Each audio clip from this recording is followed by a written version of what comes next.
परम श्रद्धेय प्रवीण जी भाई साहब, रचना दीदी, मालवी जी, पंकज जी, यहाँ उपस्थित मेरे सभी विभागाध्यक्ष, हमारे विश्वविद्यालय के सभी संकाय सदस्य, शोधार्थी, मैं सबसे पहले तो बहुत धन्यवाद देना चाहता हूँ प्रवीण जी को, रचना जी को, पंकज जी को कि बहुत संक्षिप्त में कल एक कार्यक्रम, बहुत समापन कार्यक्रम था एक भारत विजयी भारत का, और उसमें हमारे महामहिम राज्यपाल जी स्वयं उपस्थित थे, संस्कृति मंत्री सुश्री उषा ठाकुर जी थी। उस कार्यक्रम में जाने का अवसर प्राप्त हुआ और मेरे बहुत पुराने संबंध प्रवीण जी के साथ रहे हैं। इनफैक्ट मैं जब एक पीटीआई का रिपोर्टर हुआ करता था तब से लेकर प्रवीण जी का केंद्र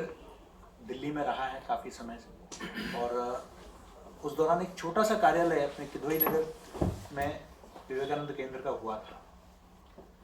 तो हम लोग वहाँ जाते थे, भेंट होती थी, भाई साहब कभी पीटीआई में आना होता था,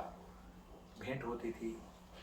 उस समय से आज जो आप विवेकानंद केंद्र का जो स्वरूप, विवेकानंद इंटरनेशनल फाउंडेशन चाणक्यपुरी में डिप्लोमेटिक ऑनक्लेव में जो इतना बड़ा एक बड़ा परिसर, one of the most beautiful buildings, उसमें उस यात्रा में बहुत बड़ी भूमिका प्रवीण जी भाई साहब की रही है। वो ज़मीन केंद्र का उस पर इंटरनेशनल फाउंडेशन जो स्थापना हुई, जिसने पूरे राजधानी का इंटेलेक्चुअल डिस्कोर्स को बदल डाला, और उसमें मुझे भी कार्यरत होने का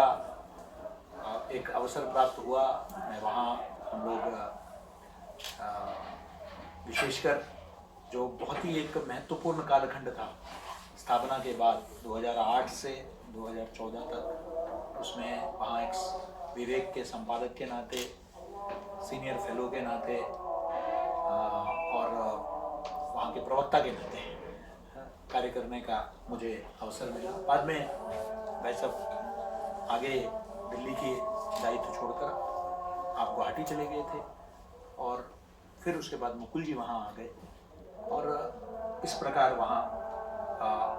आज विवेकानंद केंद्र के साथ भी बहुत पुराना एक संपर्क रहा कि जो शारदा सती में कई जगह मेरा भी प्रवास लगा उस समय में, गुजरात में, राजस्थान में, और अरुणाचल खासकर उत्तर पूर्व में, और अधिक वनवासी जनजातियों के बीच में जो विवेकानंद का केंद्र का काम है वो अनुपम है और अतुल्य है। वो उसको समझने की आवश्यकता है। देखकर अरुणाचल प्रदेश में विश्वास नहीं करेंगे, चाहे कोई भी सरकार क्यों नहीं, वहाँ के मुख्यमंत्री भी ज़्यादातर और सभी आधा कैबिनेट, शायद पूरा का पूरा कैबिनेट विवेकानंद केंद्र के ही प्रोडक्ट रहे हैं, स्टूडेंट्स रहे हैं। तो वो चाहे कांग्रेस का चीफ मिनिस्टर हो, वो भी कहता है मैं भी विवेकानंद केंद्र से पढ़ा हूँ, बीजेपी का चीफ मिनिस्टर भी यही कहता है, क्योंकि उस क्षेत्र में जितना शिक्षा का प्रचार प्रसार हुआ उसमें बहुत बड़ी भूमिका जो है वो विवेकानंद केंद्र का रहा है। मैं भी ईटानगर में और आसपास की कुछ जगह जाने का अवसर मिला, अपने जो विद्यालयों में जाने का अवसर मिला, और अभी भी मैं कई बड़े पदों पर जो अरुणाचल में के अधिकारी भी हैं उनसे भी मिलता हूँ, तो वो सब वही विवेकानंद केंद्र के द्वारा संचालित विद्यालयों के प्रोडक्ट्स हैं। और एकल विद्यालय के कॉन्सेप्ट को लेकर, और जो है जनजाति क्षेत्रों में और बाकी जगह, स्वामी विवेकानंद का जो सपना है उसको मूर्त रूप देने का, चरित्र निर्माण, राष्ट्र निर्माण, उस दिशा में बहुत महत्वपूर्ण भूमिका विवेकानंद केंद्र का रहा है। और जहाँ एक तरफ स्वामी जी ने स्थापना की थी रामकृष्ण मिशन का, उस सेवा भावना को लेकर, पीड़ित मानवता को सेवा की भावना से, तो वहाँ युवाओं के चरित्र निर्माण, राष्ट्र निर्माण, और उस दिशा में स्वामी विवेकानंद के सपनों के भारत का निर्माण करने के लिए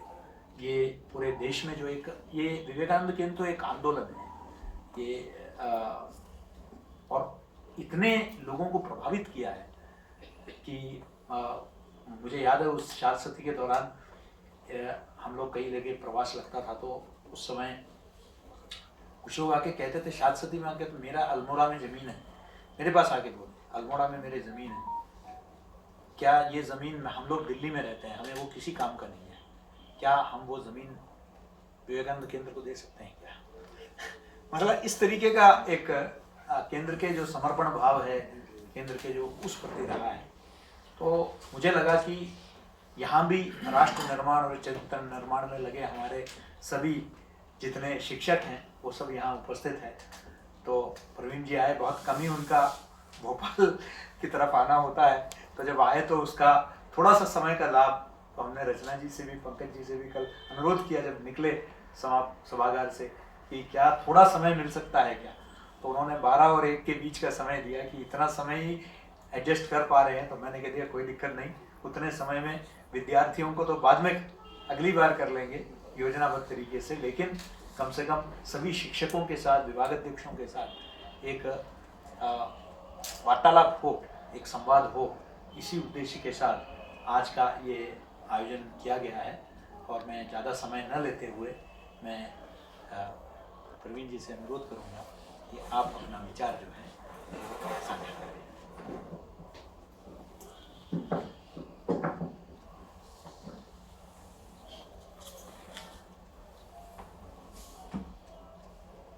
सभी को प्रणाम, नमस्कार।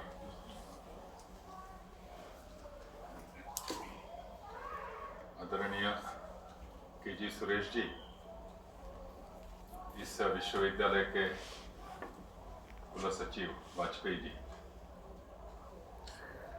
हमारे नगर के संपर्क प्रमुख पंकज जी, रचना दीदी, मालवीय जी, और आप सब इस विश्वविद्यालय में जुड़े हुए कार्यरत सभी को फिर से नमस्कार, प्रणाम।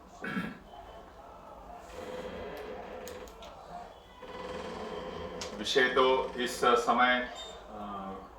क्या रखना चाहिए, इस विवंचना में तो निश्चित रूप से नहीं हूं मैं, क्योंकि उसकी थोड़ी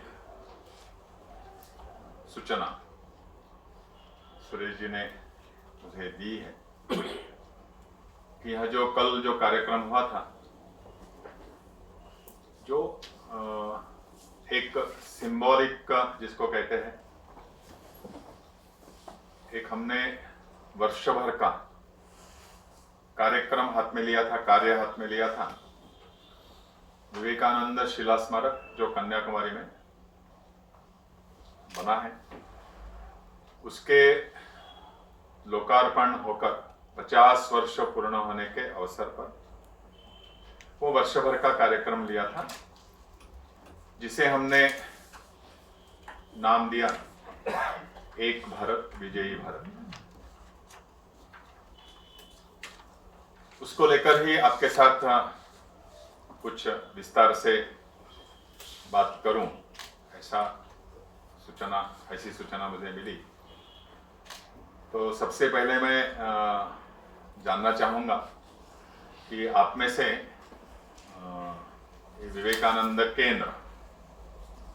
संगठन और विवेकानंद केंद्र कन्याकुमारी या विवेकानंद शिला स्मारक जो कन्याकुमारी में है, तो प्रत्यक्ष रूप से कन्याकुमारी में प्रवास होते हुए, जाना होते हुए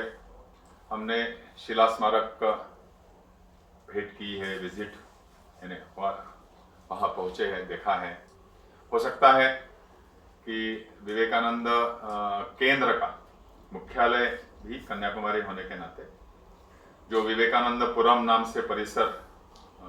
कन्याकुमारी में प्रवेश करते हुए बाएं हाथ में बसा हुआ है, वहाँ जो वर्ष भर में नियमित रूप से 4 बार योग के आधार पर एक योग शिक्षा शिविर 2 समय होता है और अध्यात्म शिविर 2 समय होता है। तो हो सकता है कि किसी आप में से कोई उन शिविरों में भी भाग लिया होगा। भाग भले ही ना लिया हो, किंतु कन्याकुमारी गए तो विवेकानंदपुरम परिसर में निवास रखा होगा। कारण विवेकानंदपुरम जैसे केंद्र का मुख्यालय है, ट्रेनिंग सेंटर है,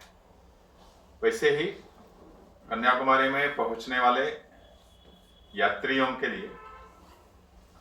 एक सुविधा भी वहां निर्माण की हुई है, जिसमें 1000 लोग एक समय अलग अलग तरीके के निवास व्यवस्था में रह सकते हैं। तो मैं जानना चाहूंगा कि कितने लोग कन्याकुमारी गए अभी तक। अच्छा, ये तो बात। और कितने हम में से कितने लोगों ने विवेकानंद केंद्र, यह जो संगठन है, उसके विषय में कुछ जाना सुना? कारण मुझे याद है कि जब से ये विश्वविद्यालय शायद बना,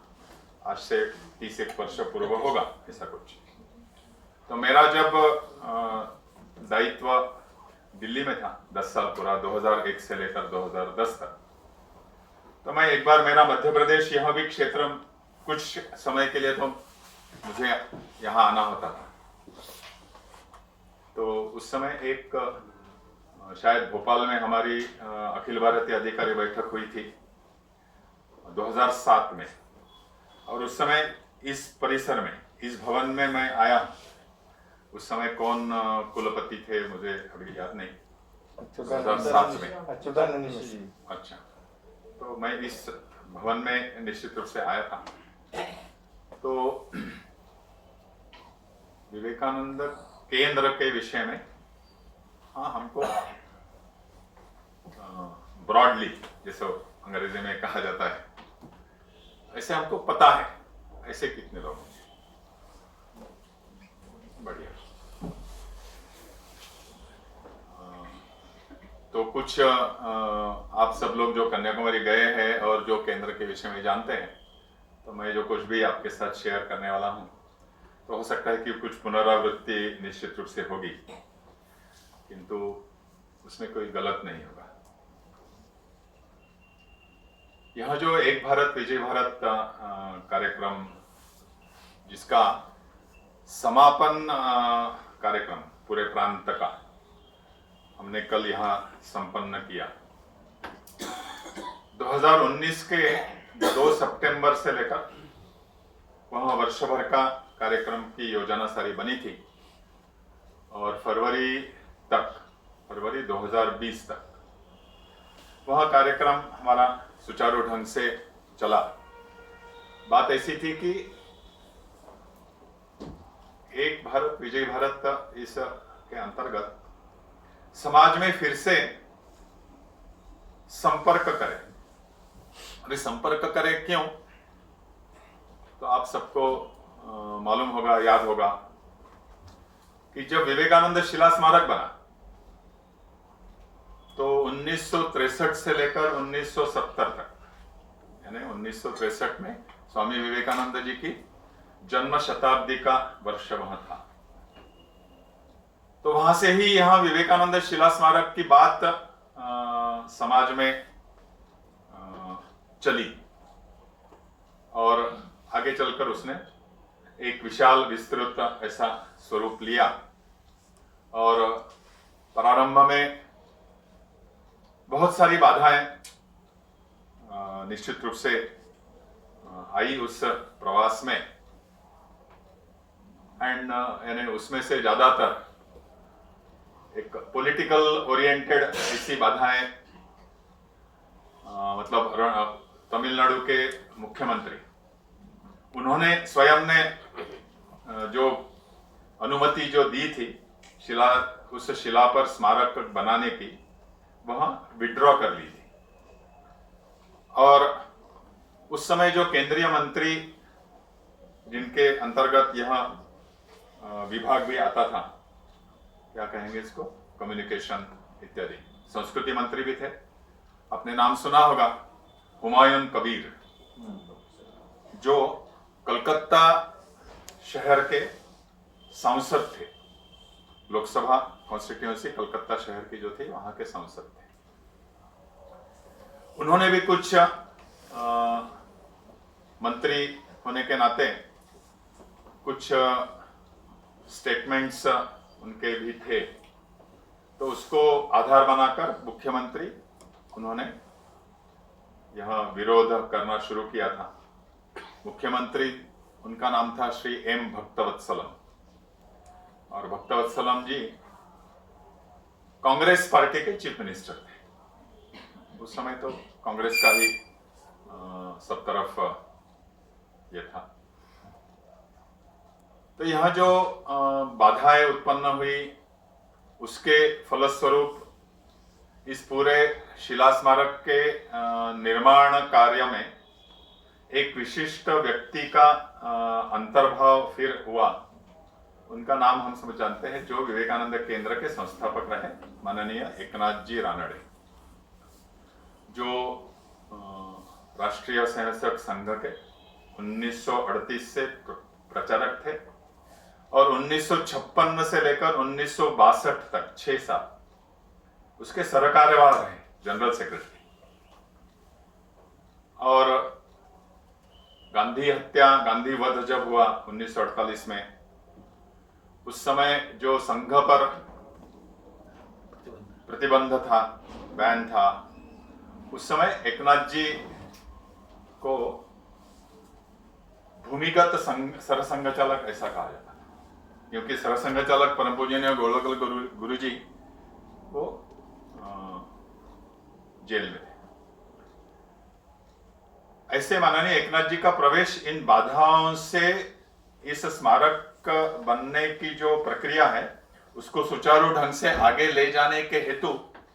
एक सक्षम और सम्यक ऐसा कार्यकर्ता चाहिए,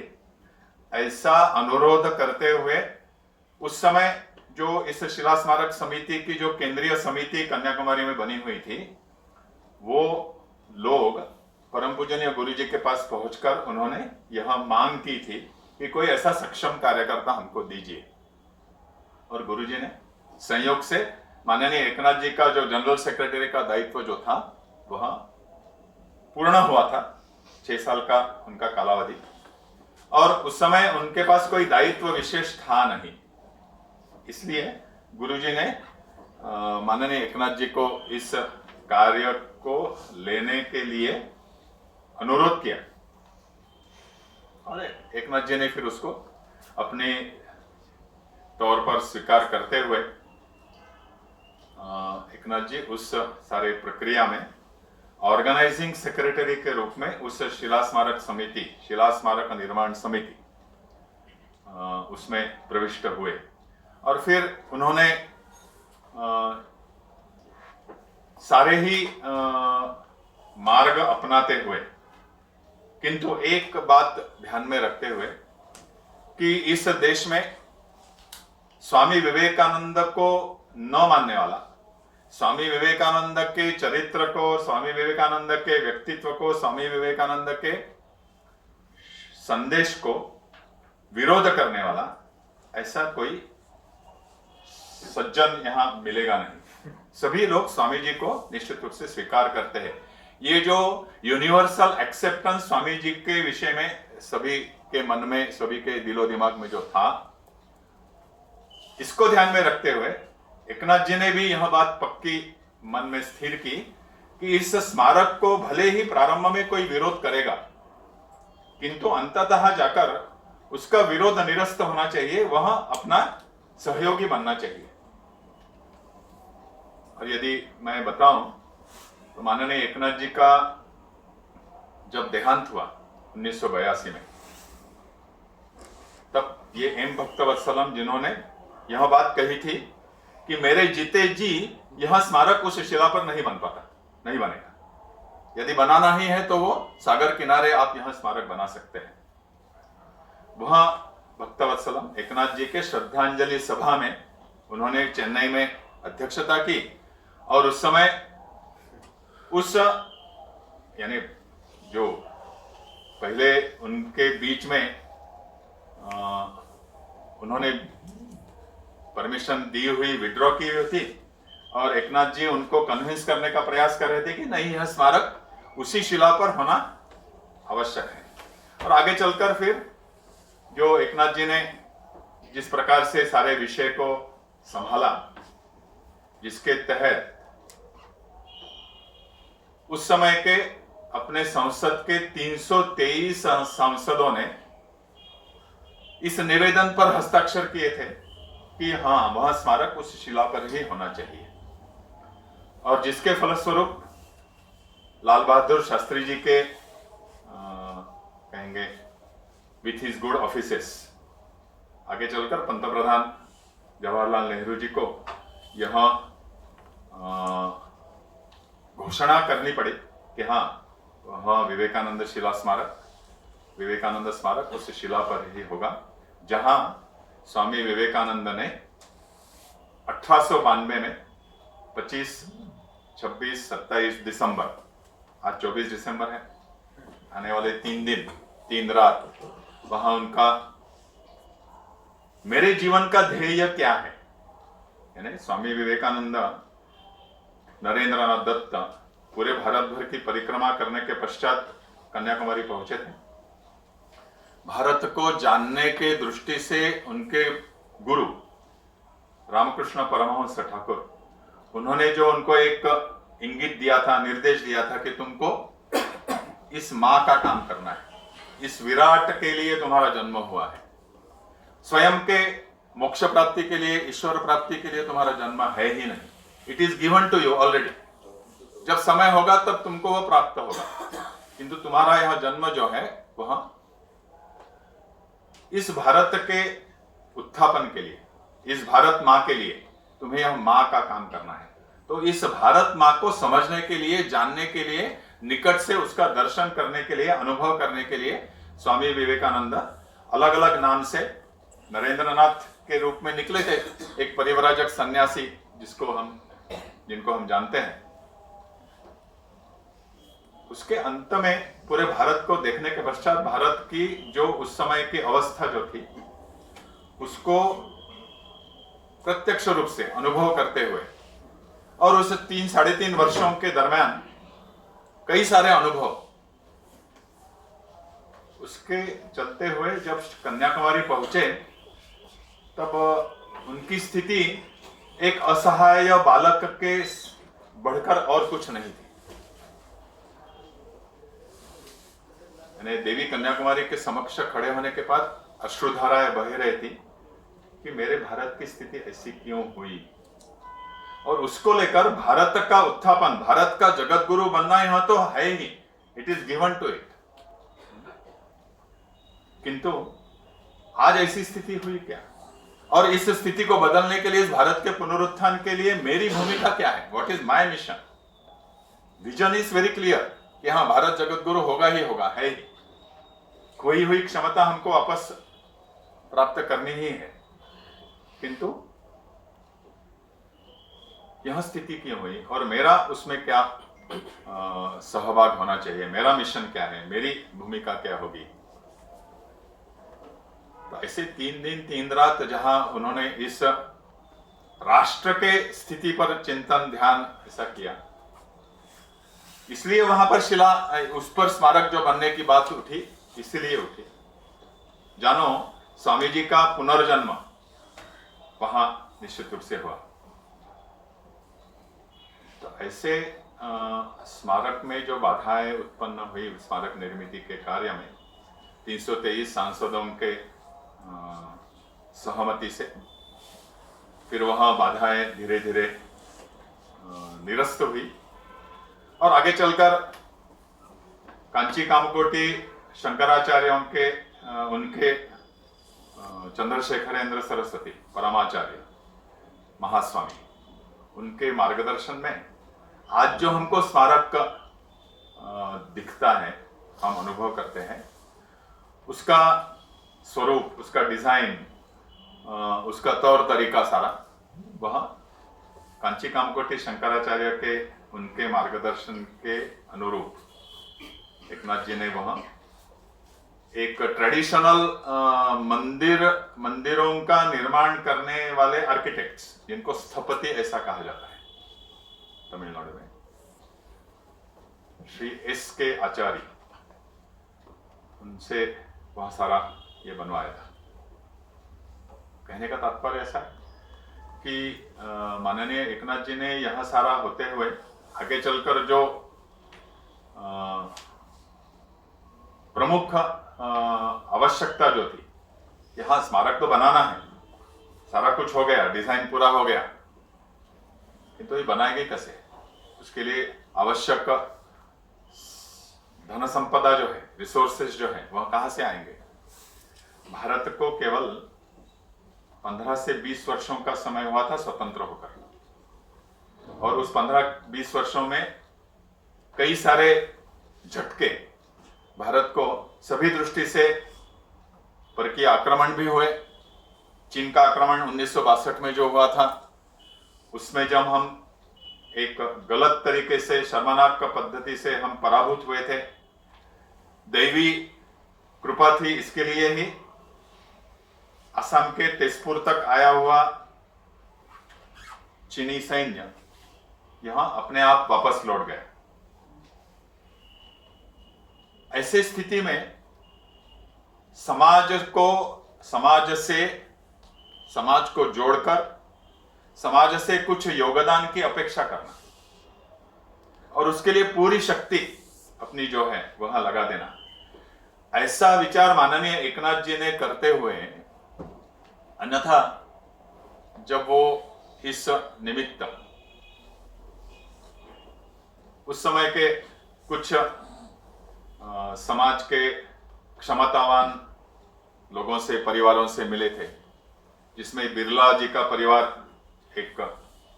प्रमुख था। तो बिरला जी ने तो कह दिया था कि आप इस झंझट में मत पड़िए, अब सब कुछ तैयार हो गया, हम इसको बना देंगे। तो फिर एकनाथ जी नहीं चाहते थे कि और एक बिरला मंदिर खड़ा हो। कारण उद्देश्य निश्चित रूप से स्वामी जी के प्रेरणादायी जीवन और संदेश को पूरे भारत भर में प्रचारित करते हुए केवल उतना ही नहीं, तो लोगों के जीवन में वह संदेश के अनुसार कुछ सकारात्मक परिवर्तन हो, उस दृष्टि से इस स्मारक का सारी कल्पना जो बनी, और फिर एकनाथ जी के आने के बाद तो निश्चित रूप से उनके अनुभव के आधार पर उसकी महत्ता जो है वह समझते हुए एकनाथ जी ने यहाँ अभियान उस समय छेड़ दिया, जो विवेकानंद केंद्र था नहीं, निश्चित रूप से संघ था, अन्य संगठन थे, रामकृष्ण मिशन था जो स्वयं स्वामी विवेकानंद ने स्थापित किया हुआ संगठन, किंतु इस समाज की जो अंतर्निहित शक्ति है, समझ है, श्रद्धा है, और स्वामी विवेकानंद के विषय में जो, फिर से वही बोलूंगा, श्रद्धा, आदर, सत्कार, एक्सेप्टेंस, यह जो है उसको कहां तो भी चालना देनी चाहिए। It has to be triggered, it has been there is no doubt, है ना, ये तो था ही,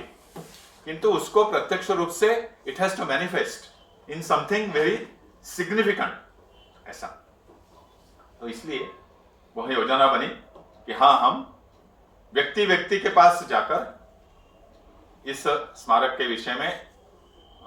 लोगों को जानकारी देंगे, स्वामी जी के विषय में जानकारी देंगे, क्योंकि उस समय तक स्वामी जी की समाधि होकर भी 60 वर्ष से ऊपर समय बीत गया था, और इसी के कारण उस जन्म शताब्दी के अवसर पर संघ के द्वारा योजना से स्वामी विवेकानंद के पूरी रचनावली का एक निचोड़, रचनावली यानी कंप्लीट वर्क्स, जो उस समय 8 खंडों में उपलब्ध होता था, उसका एक निचोड़ के रूप में युवाओं के समक्ष स्वामी विवेकानंद के संदेश को फिर से रखने की जो आवश्यकता अनुभव हो रही थी, वह करने का दायित्व भी माननीय एकनाथ जी पर था। और एकनाथ जी ने स्वयं को 6 महीने कलकत्ता में, अब जब जहां विवेकानंद केंद्र का कार्यालय है, 76/2 विधान सारणी, स्वामी जी के निवास स्थान से 1 किलोमीटर ही अंतर पर, वहां पर 6 महीने स्वयं को बंदिस्त करते हुए समग्र रचनावली का जो भी अध्ययन करना है उसको करते हुए एक संकलन प्रस्तुत किया जिसका नाम है Swami Vivekananda rousing call to the Hindu nation.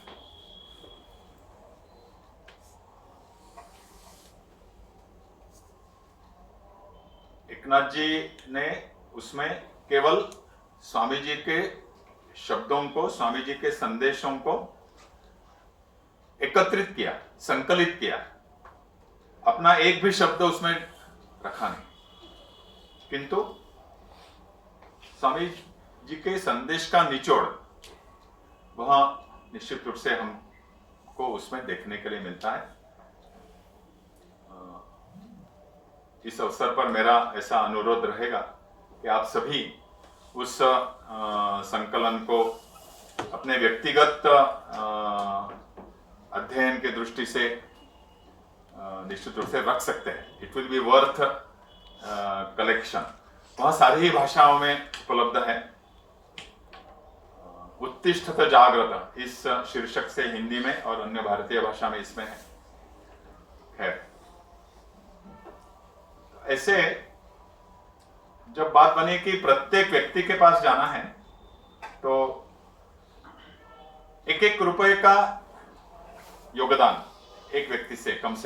हो, उस समय का 1 रुपए, आज उसकी जो भी उसका मूल्य या आज के 100 रुपए, 150 रुपए, 200 रुपए, जो कुछ भी हम समझते हैं। और ऐसे पूरे भारत भर में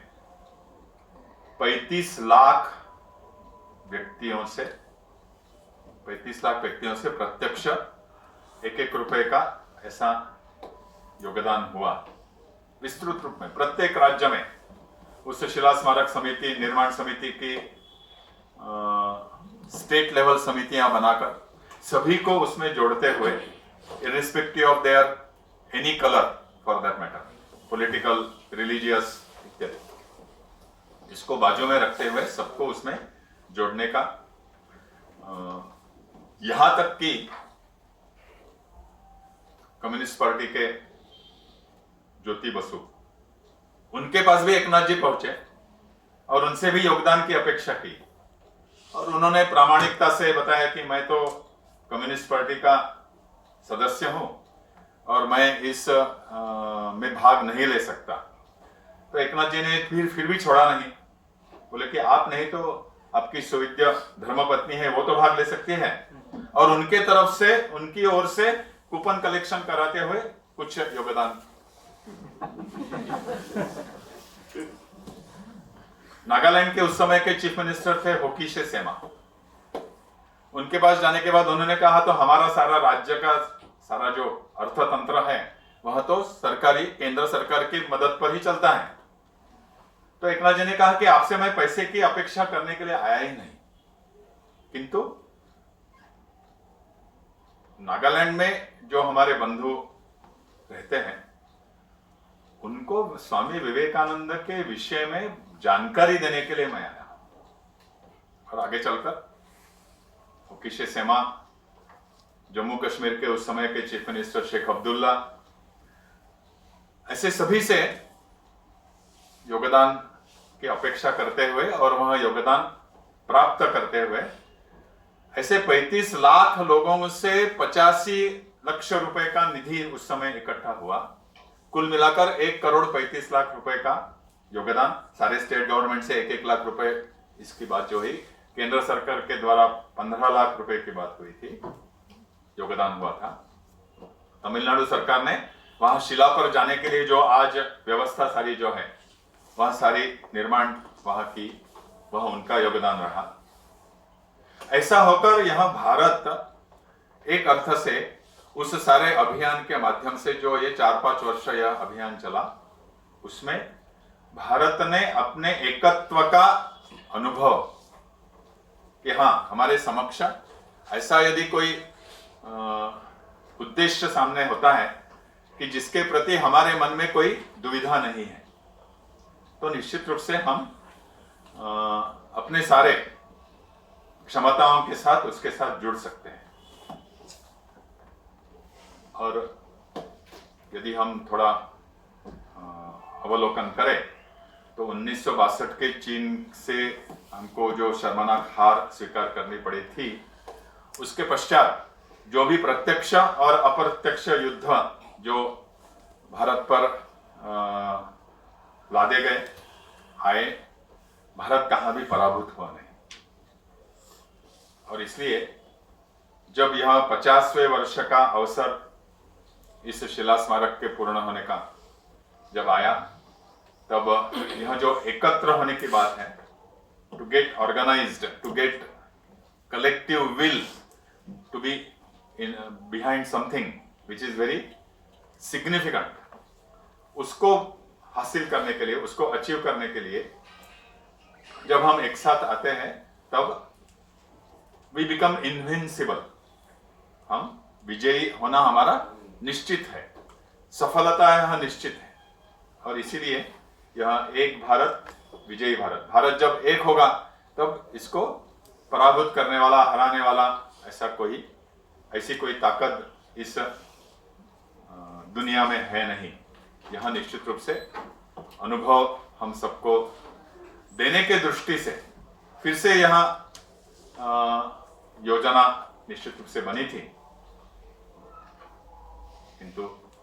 हम सब इसके अनुभव कर ही रहे हैं। आज भी वह संदेहजनक स्थिति फिर से बनती जा रही है।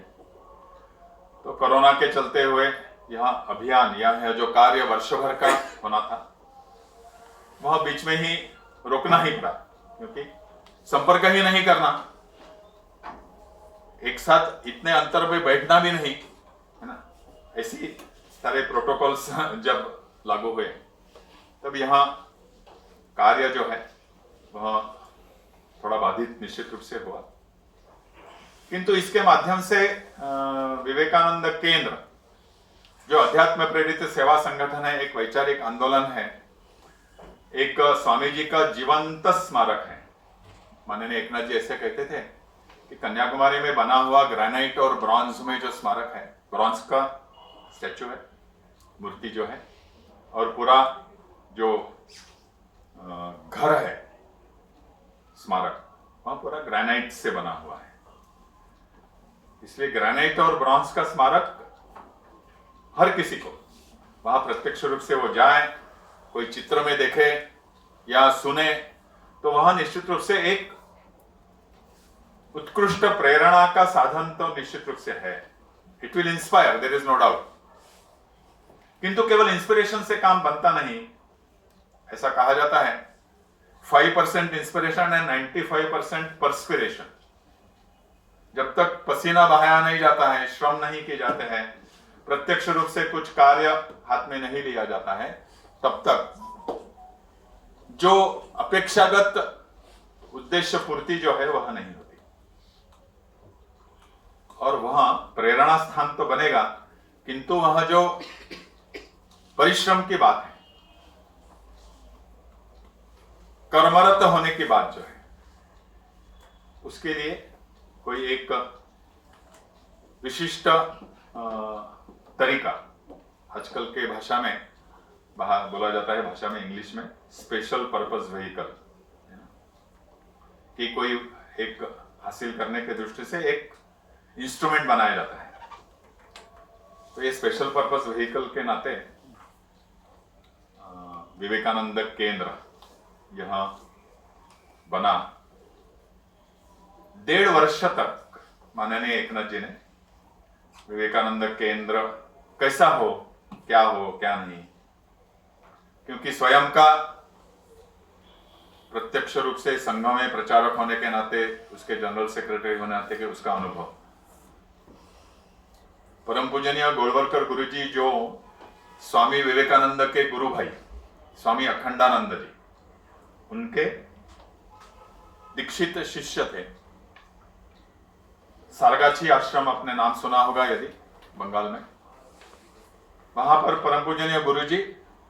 संघ के संपर्क में आने के पहले वहां ब्रह्मचारी के रूप में थे, किंतु स्वामी अखंडानंद जी ने उनको निर्देश दिया कि तुम्हारा काम यहां नहीं है, तुम्हारा काम तुम्हारे नागपुर में तुम्हारे लिए राह देख रहा है। वो भी जो एक पार्श्वभूमि, बैकग्राउंड, क्योंकि परम पूजनीय गुरु जी 1940 से लेकर 1973 तक 1973 33 इयर्स ही वॉज द सरसंघचालक ऑफ संघ। उनके साथ माननीय एकनाथ जी का पूरा जो संघ का प्रवास जो है उनके साथ ही हुआ, और उसके कारण उसका प्रभाव। और छोटी सी एक उदाहरण या घटना बताकर, माननीय एकनाथ जी जब अपने कॉलेज के प्रथम वर्ष में नागपुर में हिस्लॉप कॉलेज में, जो चर्च के द्वारा चलाया जा रहा कॉलेज है, उसमें जब प्रवेश हुआ तो बाइबल का क्लास यहाँ कंपलसरी था। सप्ताह में 1 दिन या 2 दिन बाइबल का क्लास होना ही है, और उस कंपलसरी बाइबल क्लास में बाइबल के विषय में कुछ अच्छी बातें, जानकारी मिलना तो दूर, किंतु जो प्राध्यापक उस बाइबल क्लास को संचालित करते थे, वहां अपनी संस्कृति, अपना धर्म, अपनी जीवन पद्धति, इसको सतत रूप से क्रिटिसाइज करते हुए, नीचे दिखाते हुए, जो उस बाइबल क्लास का उद्देश्य जो था उसके तरफ आगे बढ़ते थे। Eknath ji could not suffer that insult या क्रिटिसिज्म, किंतु वह सहन नहीं होता है इतना बोल के तो बात नहीं पड़ेगी, क्योंकि वो करना तो है ही, कंपलसरी है। तो इसलिए एकनाथ जी ने जो उस पर अपना मार्ग निकाला कि मैं मेरे संस्कृति के विषय में, धर्म के विषय में स्वयं को पूर्ण रूप से जानकारी लेने के लिए मैं स्वयं को प्रस्तुत करूं, और फिर गीता रहस्य से गीता, गीता से उपनिषद, उपनिषद से उपनिषदों का सरल अर्थ आज कहां उपलब्ध होगा, तो वहां रामकृष्ण मिशन के द्वारा जो पब्लिकेशंस निकल रहे हैं उसमें निश्चित रूप से उपलब्ध हो सकता है, यह इंगित मिला। और फिर जब रामकृष्ण मिशन में पहुंचे तो स्वाभाविक रूप से स्वामी विवेकानंद के साथ परिचय होना शुरू हुआ। स्वामी विवेकानंद के साथ परिचय होकर कभी फिर स्वामी जी को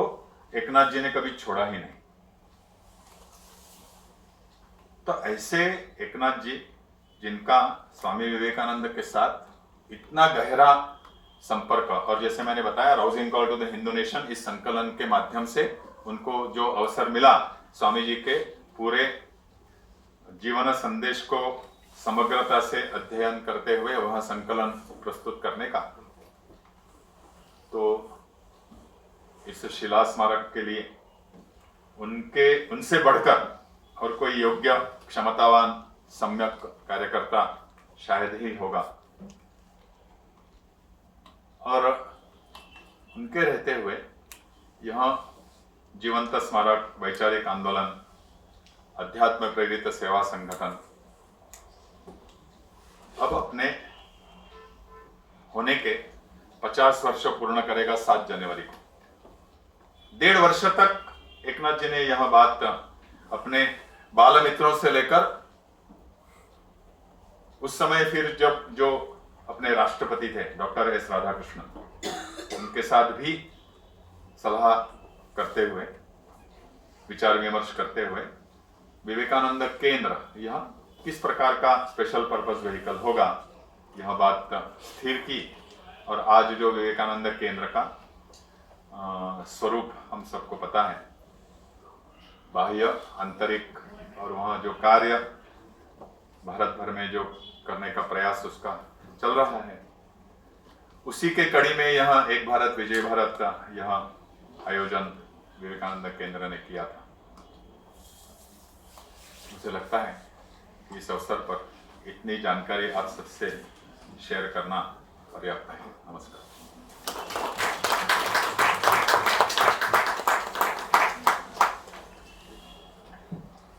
हम सब कुछ देर के लिए एक अलग दुनिया में चले गए थे। आप में से जो लोग कन्याकुमारी नहीं गए, मैं तो आपसे सबसे यही अनुरोध करूँगा, एक बार जरूर प्रयास करें। वो एक अलग ही अनुभव है। आप जब रेलवे स्टेशन में उतरते हैं, that is the last railway station on the Indian सब कॉन्टिनेंट, और पटरी वहाँ ख़त्म होती है, वो क्लोज करते हैं, कहते हैं कि यहाँ इंडियन रेलवेज का नेटवर्क इसके आगे नहीं है। वो वही अपने आप में एक यू आर एट द मतलब southern most end of the country, वो एक अलग फीलिंग है वो रेलवे स्टेशन। वहाँ से फिर जो यात्रा विवेकानंदपुरम में रहने का, विवेकानंद केंद्र का तो आपने बताया, वो भी एक अलग आनंद है। वहाँ आपको ऑनलाइन बुकिंग आप कर सकते हैं, उसमें कोई परिचय की ज़रूरत नहीं है, सब कुछ ऑनलाइन में अवेलेबल है। और बहुत ही जिसे कहते हैं कि साधारण इस पर मिनिमम वो आपका होता है, उसमें अच्छे कॉटेजेस वहाँ मिलते हैं। और वहाँ 2-3 दिन ज़रूर रहने का एक आप ज़रूर लाभ उठाएं, क्योंकि वो परिसर ही अद्भुत है, एक ऊर्जा ऐसे मिलती है। आप वहाँ सुबह सुबह टहलिए, और वहाँ एक उनका अपना बीच है, वो दरवाज़ा खुलती है, उधर से आप बाहर निकलेंगे तो समुद्र का बीच है। उधर जो सूर्योदय देखने का जो आनंद है, विवेकानंदपुरम से जो सूर्योदय देखने का आनंद है, उसके बाद वापस टहलते हुए आइए, कैंटीन में जो इडली की खुशबू वो अभी भी जो है, वो पूरा कैंटीन है जहाँ बैठकर आप भोजन का आनंद लीजिए। और उसके बाद दिन के समय आप वहाँ से ही व्यवस्था है, आप जा सकते हैं विवेकानंद स्मारक के लिए, और वहाँ से बोट है, उस बोट में ही अलग वो जब